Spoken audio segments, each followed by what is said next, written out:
উত্তরবঙ্গের দিকে নজর রাখতে হচ্ছে রাতভর বৃষ্টিতে বিপর্যস্ত পাহাড়। কার্শিয়াংয়ের কাছে মহানদীতে ধসের জেরে বন্ধ 110 নম্বর জাতীয় সড়ক।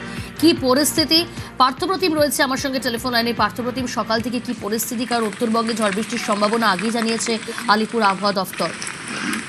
এখন গতকাল রাতভর বৃষ্টি হয়, গত কয়েকদিন ধরে বৃষ্টি চলছে অনবরত পাহাড় দিয়ে, এবং নতুন করে ধস নামলো 110 নম্বর জাতীয় সড়ক, অর্থাৎ শিলিগুড়ি ও দার্জিলিং এর সঙ্গে করে 110 নম্বর জাতীয় সড়কে কার্শিয়াংয়ের ঠিক নিচে মহানদী, সেখানে কিন্তু বড় ধস নামে এবং ধসের জেরে এই রাস্তা দিয়ে আপাতত যান চলাচল বন্ধ থাকছে। সেই সঙ্গে এই মহানদীতে টয় ট্রেন লাইনও কিন্তু বিপর্যস্ত হয়ে পড়েছে। শিলিগুড়ি এবং কার্শিয়াংয়ের মধ্যে টয় ট্রেন পরিষেবা আজ বন্ধ থাকছে। ইতিমধ্যে ঘটনাস্থলে প্রশাসনিক কর্তারা পৌঁছে গেছেন এবং রেলের ইঞ্জিনিয়াররা তারা ঘটনাস্থলে যাচ্ছেন। রেল ডেটার সাথে যেটা জানা যাচ্ছে যে যদি ধস সরানোর কাজ দ্রুত সম্পন্ন করা যায় তাহলে আগামীকাল থেকে পরিষেবা আবার স্বাভাবিক হতে পারে। কিন্তু যেভাবে বৃষ্টির যে পূর্বাভাস রয়েছে, আগামী কয়েকদিন কিন্তু ভারী থেকে অতি ভারী বৃষ্টির পূর্বাভাস থাকছে গোটা উত্তরবঙ্গের, বিশেষ করে পাহাড়ি এলাকায়। সাইকেল সব মিলিয়ে নতুন করে কিন্তু বৃষ্টির যে বিপর্যস্ত হয়ে পড়েছে গোটা পাহাড় এলাকা। বেশ, উইকেন্ড আর উইকেন্ডে ওয়েদার ঠিক কেমন থাকবে এবার সেদিকে নজর রাখবো আমরা। তার কারণ ইতিমধ্যে দক্ষিণবঙ্গে দুর্যোগের আপডেট পাওয়া যাচ্ছে, আর সল্ট লেকে অফিস পাড়ায় এই মুহূর্তের ছবিটা ঠিক কিরকম, কেমন ওয়েদার রয়েছে।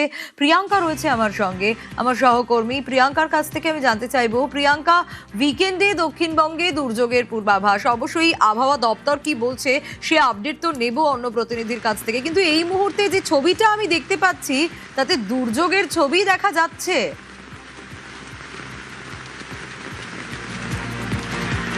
একেবারে সোনিয়া, তুমি যেমনটা বললে যে উইকেন্ডে বৃষ্টির সম্ভাবনা জানিয়েছে হাওয়া অফিস, কিন্তু এর পূর্বাভাস থাকলেও আজকে শুক্রবার, আজকেও সকাল থেকে আমরা দেখছি যে আকাশের মুখভার মেঘলা আকাশ এবং এই মুহূর্তে মুষলধারে বৃষ্টি।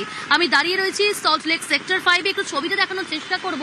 দেখো, অফিস টাইম, এই ব্যস্ত সময় এখন অনেকেই অফিসে রেডি হয়ে বেরোবে, কিন্তু তাদেরকে সঙ্গীও নিতে হবে এই ছাতাকে সঙ্গী করতে হবে, নাহলে রেনকোট, না হলে একেবারে ভিজে যাবে। যেভাবে বৃষ্টি, মুষলধারে বৃষ্টি পড়ছে এবং কিছু কিছু জায়গায় আমরা দেখতে পাচ্ছি অনেকেই আসছেন অফিস কর্মীরা, তারা কিন্তু মাথায় ছাতা এবং ছাতা হাতেই অফিসের উদ্দেশ্যে তারা রওনা দিয়েছেন বাড়ি থেকে।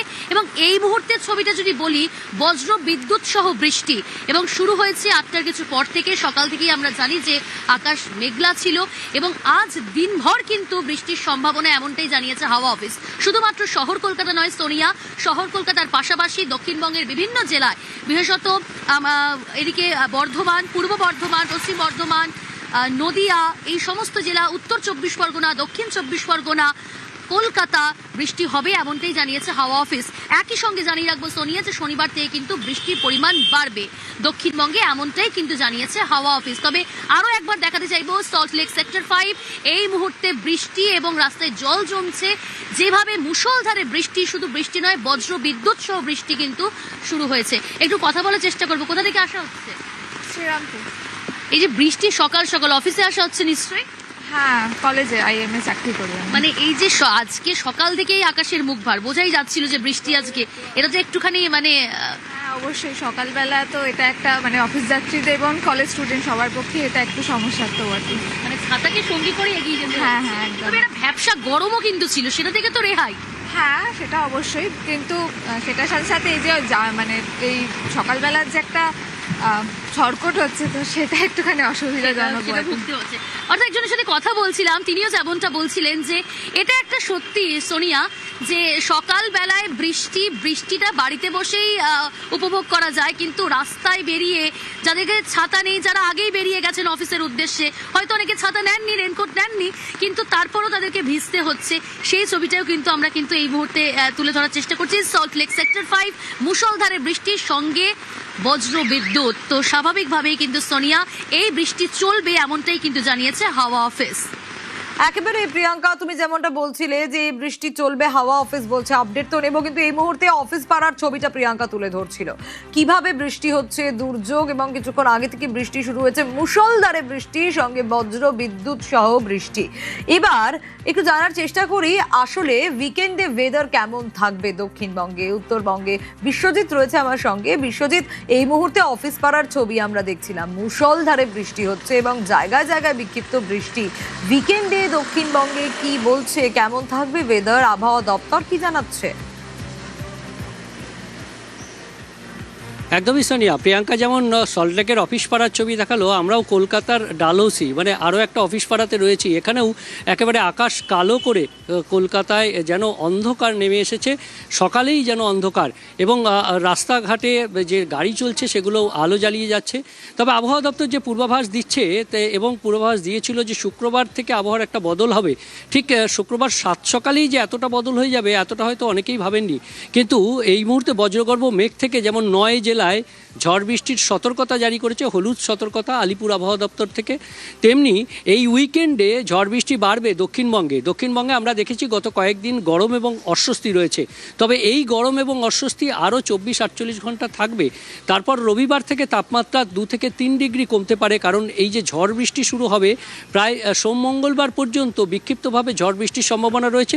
তার মধ্যে শনি এবং রবিবার, শুক্রবার থেকেই কার্যত শনি এবং রবিবার ঝড় বৃষ্টি বাড়তে পারে, এবং সবথেকে বেশি ঝড় বৃষ্টির সম্ভাবনা দক্ষিণবঙ্গের জেলাগুলির ক্ষেত্রে যদি আমরা দেখি তাহলে বেশি থাকবে বীরভূম, মুর্শিদাবাদ, নদিয়া, পূর্ব পশ্চিম বর্ধমান, হুগলি, উত্তর 24 পরগনা, এই লাগোয়া জেলাগুলিতে সবথেকে বেশি সম্ভাবনা থাকবে। তবে কলকাতা সহ দক্ষিণবঙ্গের সব জেলাতেই উইকেন্ডে ঝড় বৃষ্টির সম্ভাবনা বাড়তে পারে, এমনই ইঙ্গিত আলিপুর আবহাওয়া দপ্তরে। তার সঙ্গে রবিবার থেকে মঙ্গলবারের মধ্যে 2 থেকে 3 ডিগ্রি সেলসিয়াস তাপমাত্রা কমবে, অর্থাৎ একটা স্বস্তির বার্তা দিচ্ছে আলিপুর আবহাওয়া দপ্তর। এ তো গেল দক্ষিণের কথা। উত্তরবঙ্গের কথায় যদি আসি, উত্তরবঙ্গে কার্যত দুর্যোগের আশঙ্কা রয়েছে কিছু কিছু জায়গায়, কারণ ধস নামতে পারে, অতি ভারী বৃষ্টির আশঙ্কা রয়েছে, নদীর জলস্তর বাড়তে পারে, নিচু জায়গায় জল জমতে পারে। দার্জিলিং, কালিম্পং, আলিপুরদুয়ার, কোচবিহার, জলপাইগুড়ি, এই 5 জেলায় ভারী বৃষ্টি তো হবেই, কিছু কিছু এলাকায় এই জেলাগুলির মধ্যে মূলত দার্জিলিং, জলপাইগুড়ি, আলিপুরদুয়ার এই জেলাগুলিতে বেশি অতি ভারী বৃষ্টি হতে পারে বেশ কিছু জায়গায়। তবে ওপরের 5 জেলাতেই বিক্ষিপ্তভাবে অতি ভারী বৃষ্টির আশঙ্কা রয়েছে। পাশাপাশি উত্তর দিনাজপুর জেলাতেও বিক্ষিপ্তভাবে ভারী বৃষ্টির সম্ভাবনা। তবে মালদা থেকে একেবারে দার্জিলিং পর্যন্ত সব জেলাতেই 40 থেকে 50 কিলোমিটার গতিবেগে ঝড় এবং তার সঙ্গে বজ্রবিদ্যুৎ সহ হালকা মাঝারি বৃষ্টির সম্ভাবনা। আর এই সম্ভাবনা বুধ বৃহস্পতিবার পর্যন্ত চলবে, এমনটাই জানাচ্ছে আলিপুর আবহাওয়া দপ্তর। অর্থাৎ সব মিলিয়ে উত্তরবঙ্গে ভারী বৃষ্টি থেকে অতি ভারী বৃষ্টিতে দুর্যোগের আশঙ্কা, কিছু এলাকায় ধস নামার আশঙ্কা। আর দক্ষিণবঙ্গে উইকেন্ডে বৃষ্টি বাড়বে, ঝড় বৃষ্টিতে তাপমাত্রা কিছুটা আগামী সপ্তাহের শুরুতে কমতে পারে এবং একটা স্বস্তির বার্তা দিচ্ছে আলিপুর আবহাওয়া দপ্তর। একেবারে অবশ্যই নজর থাকবে ওয়েদারের কি হয়, কিন্তু এই যে বিশ্বজিৎ যেমনটা বলছিল যে উত্তরবঙ্গে দুর্যোগ, প্রবল দুর্যোগের আশঙ্কা রয়েছে, আর তাতেই বালাসন একেবারে পুষছে প্রবল বৃষ্টিতে বালাসন পুষছে, তুমুল বৃষ্টিতে ফের বিপর্যস্ত মিরিকের দুধিয়াও। বালাসন একদিকে পুষছে রীতিমতো, আর তারই পাশাপাশি দুধিয়ায় অস্থায়ী সেতু, এক রাতের বৃষ্টিতে ধসলো দুধিয়ার অস্থায়ী সেতু, হিউম পাইপের সেতু রীতিমতো ধসলো। আরো বিস্তারিত এ বিষয়ে জানাতে পারবে বিশ্বজিৎ রয়েছে আমার সঙ্গে। বিশ্বজিৎ, দেখো, 4 অক্টোবরে স্মৃতিকে ফের কার্যত উস্কে দিচ্ছে গতকাল রাতের বৃষ্টি, কারণ শিলিগুড়ির সঙ্গে মিরিকের যোগাযোগ ব্যবস্থার অন্যতম পথই হচ্ছে এই দুধিয়া, এবং দুধিয়ার লোহার সেতু ভেঙে গিয়ে কার্যত দিশাগ্রস্ত হয়ে পড়েছিল এলাকার বাসিন্দারা। পরবর্তীকালে রাজ্য সরকার এই দুধিয়ায় হিউম পাইপের অস্থায়ী সেতু তৈরি করে এবং সেখান দিয়েই যান চলাচল শুরু ছিল। কিন্তু গতকাল রাতে ভয়াবহ বৃষ্টি, কার্যত ফুসছে বালাসন, এবং সেই বালাসনের ধাক্কায় হিউম পাইপের যে অস্থায়ী সেতু তা কার্যত ভেঙে গিয়েছে এবং যান চলাচল পুরোপুরি বন্ধ, যার জেরে কার্যত মিরিক এবং শিলিগুড়ির যে যোগাযোগ ব্যবস্থা পুরোপুরি বন্ধ হয়েছে। শুধু এই দুধিয়া নয়, পাহাড়ের বিভিন্ন এলাকায় কিন্তু এই বৃষ্টিতে ক্ষতিগ্রস্ত হয়েছে, এবং দেখা যাচ্ছে যে ভরা পর্যটকদের মরশুম, এই মরশুমে ফের মিরিকের যোগাযোগ বিচ্ছিন্ন হয়, হতাশাগ্রস্ত হয়েছে পর্যটন মহলে। যদিও প্রশাসনের পক্ষ থেকে উদ্ধার কাজ শুরু করা হয়েছে, কারণ দুধিয়ার পার্শ্ববর্তী এলাকায় প্রচুর মানুষ কিন্তু নদী তীরবর্তী এলাকায় বাস করেন, সেখানে ক্ষতি কতটা হয়েছে সেদিকেও কিন্তু নজর রাখা হচ্ছে। গ্রামীণ এলাকায় প্রচুর বিভিন্ন জায়গায় কিন্তু জলমগ্ন হয়ে পড়েছে, তবে দুধিয়ার সেতু বিপর্যস্ত হয়ে পড়ায় কার্যত মিরিক এবং শিলিগুড়ির যোগাযোগ ব্যবস্থা বিচ্ছিন্ন হয়েছে।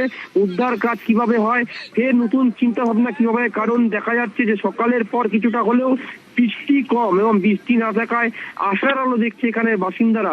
তবে মিরিকের সঙ্গে যোগাযোগ ব্যবস্থায় কি সিদ্ধান্ত নেন প্রশাসন সেদিকে তাকিয়ে, কারণ নতুন সেতু তৈরি করতে ইতিমধ্যে প্রায় 6 থেকে 8 মাস সময় লাগবে।